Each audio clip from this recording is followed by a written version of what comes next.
আমার হাতে একটা কলম আছে, এটাকে আমি ছুরির মতো দেখছি। আমি পরীক্ষায় পাশ করার কথা ছিল, ওই স্যার আমাকে ফেল করিয়েছে। একটা কলা গাছের মধ্যে এক পা একদিকে আরেক পা একদিকে দিয়ে ভূত হিসেবে দাঁড়িয়ে আছে। আমি অধ্যাপক ডাক্তার সালাউদ্দিন কাউসার বিপ্লব।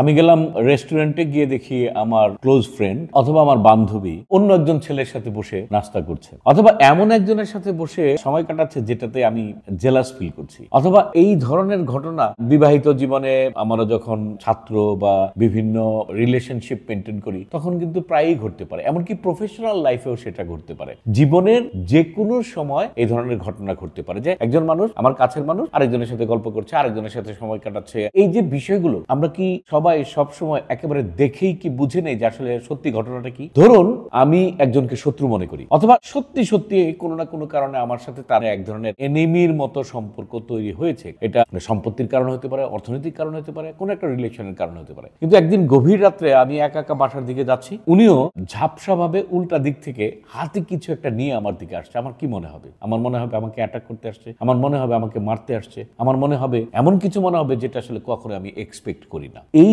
যে প্রথম দেখাতে আমার যেটা মনে হবে, আজকের টপিকটা হলো সেটা। এই টপিকটা কি? আমরা বিজ্ঞানে অনেকবার অনেক রকম করে শুনেছি কতগুলো শব্দ, বিশেষ করে সাইকিয়াট্রিতে, মেন্টাল হেলথে কতগুলো শব্দ আমরা জানি, যেমন ডিলিউশন, ইলিউশন, হ্যালুসিনেশন। তো ডিলিউশন, হ্যালুসিনেশন সম্বন্ধে আরেকদিন বলবো, বা হ্যালুসিনেশন সম্বন্ধে অলরেডি আমরা বলেছি। আজকের টপিকটার নাম ইলিউশন। ইলিউশন মানে কি? ইলিউশন মানে হলো যে আমার হাতে একটা কলম আছে, আমি কলমটাকে কলম হিসেবে দেখছি না, এটাকে আমি ছুরির মতো দেখছি। অথবা আমার হাতে একটা কলম আছে, আমি কলমটাকে কলমের মতো দেখছি না, আমি এটাকে দড়ির মতো দেখছি, সাপের মতো দেখছি। মানে যে বিষয়টাকে যেভাবে দেখার কথা আমি সেটা দেখছি না, আমি পারসিভ করছি অন্য কিছু। এটা হলো ইলিউশন। এই ইলিউশনের বিষয়টা কি? বিষয়টা থাকতে হবে। এই যে উদাহরণটা সবচেয়ে সহজ, সেটা হলো রাস্তায় একটা দড়ি পড়ে আছে এবং আমরা আধা আধা দেখা অবস্থায় মনে করি যে এটা একটা সাপ। অথবা আমি গ্রামের রাস্তায় হাঁটছি, আমি একটু দূরে অন্ধকারের মধ্যে একটা গাছ এমন নড়ছে, আমার মনে হচ্ছে একজন বউ, একজন ভূত একটা কলা গাছের মধ্যে এক পা একদিকে আরেক পা একদিকে দিয়ে বিশাল অবস্থা করে ভূত হিসেবে দাঁড়িয়ে আছে। এই যে দেখা বা দৃষ্টির যে ভ্রম, অর্ধেক দেখা অর্ধেক ভ্রম, এটি হলো ইলিউশন। একটা বস্তুকে আরেকটা জিনিস হিসেবে দেখা, এটাকে বলে পারসেপচুয়াল ডিস্টারবেন্স অথবা পারসেপশনের একটা সমস্যা। তো এই পারসেপশনের সমস্যাটা আসলে কেন হয়? বেশিরভাগ ক্ষেত্রে একটা স্পষ্ট বস্তু, যেমন আমি কলমটার কথাই বলছি, যে এই যে কলমটা, এই কলমটা যদি আমি স্পষ্ট করে দেখি কলম, তাহলে কিন্তু আমার বুঝতে কোনো সমস্যা হবে না এটা কলম। আমি যে গাছটার কথা বললাম, সেই গাছটাকে যদি আমি স্পষ্ট দেখি, যেটা দিনের বেলা দেখা যায়, সেই গাছটাকে কিন্তু আমি বুঝবো যে এটা একটা গাছ। ঠিক একই রকম যখন কোনো একটা বিষয়কে আমরা আধা আধা জানি, আধা আধা পারসেপশন আমাদের আছে, ঠিক ক্লিয়ার পারসেপশন আমাদের নাই, তখন সেটা অনেক রকমের ইমপ্রেশন আমাদের দেয়। অনেক সময় আমরা আমাদের প্রিভিয়াস এক্সপিরিয়েন্স থেকে খুব দ্রুত ওই ডিসিশনটা নেই, যে ডিসিশনটা আমাদের ব্রেন, আমাদের মন, আমাদের মনের আগের যে ইমপ্রেশন সেখানে তৈরি হয়ে থাকে বা প্রায় প্রিপেয়ার্ড হয়ে থাকে। তো এরকম অনেক বিষয়, অনেক ঘটনা আমাদের চারদিকে আছে। তো চোখের সমস্যার কারণে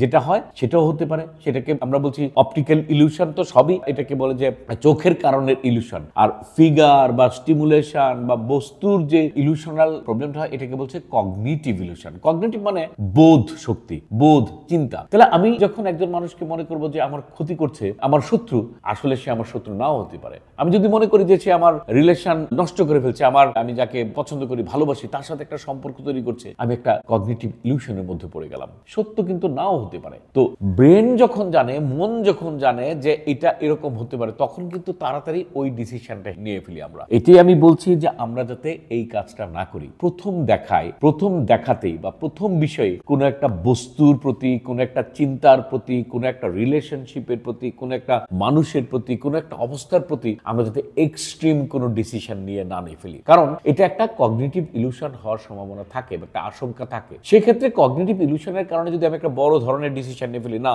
ওকে আজকে আমি খুন করে ফেলবো, না ওর জন্য আজকে আমার এত বড় ক্ষতি হয়েছে, এই ক্ষতি আমি অন্যভাবে পুষিয়ে দেবো, আমি হয়তো বা একটা প্লট তৈরি করে ফেললাম আরেকজনকে নিয়ে, যে তাকে কিভাবে আমি ক্ষতি করতে পারি, তাকে কিভাবে মারতে পারি, তার কিভাবে ডিফেমেশন করতে পারি। বেশিরভাগ ক্ষেত্রে ক্ষেত্রে ডিফেমেশন করাটাই হয়, মানে তার বদনাম করা, বিভিন্নভাবে তাকে হেয় করা, এই কাজটাই হয়। তো বিষয়টা এখন আমরা কিভাবে বুঝবো যে আসলে এটা কগনিটিভ ইলুশন কি কগনিটিভ ইলুশন না, অথবা কেউ যদি এই ধরনের ডিসিশনটা করে তাহলে আমরা তাকে কি করব? এই ধরনের বিষয় নিয়ে আমার বলার উদ্দেশ্য কি, যে অনেক সময় মানুষ প্রচন্ড টেনশনে পড়ে যায়, প্রচন্ড অ্যাংজাইটিতে পড়ে যায়, প্রচন্ড স্ট্রেসের মধ্যে পড়ে যায় যে আমার তো সব শেষ হয়ে গেল, আমি পরীক্ষায় পাশ করার কথা ছিল, ওই স্যার আমাকে ফেল করিয়েছে, আমি পরীক্ষায় পাশ করার কথা ছিল, আমার এই ফ্রেন্ড আমাকে এইভাবে ফেল করিয়েছে, বা আরো এই প্রত্যেকটা জায়গায় এরকম একটা ইন্টারফারেন্স বা একটা চিন্তা আমরা করে ফেলি, এবং সেটাই কগনিটিভ ইলিউশন হওয়ার কিন্তু প্রচুর সম্ভাবনা থাকে। তাহলে কি করতে হবে? এই চিন্তাটা যখন স্ট্রেস দেয়, সেই স্ট্রেসটা আমাদেরকে কমাইতে হবে। বিষয়টা আমরা যদি এইভাবে চিন্তা করি যে এটা একটা কগনিটিভ ডিস্টরশন বা একটা চিন্তার ভুল, তাহলে কিন্তু এটা হয়ে যায়। কিন্তু চিন্তার ভুল তো আমরা বুঝতে পারি না। চিন্তার ভুল বোঝার জন্য কতগুলো আমি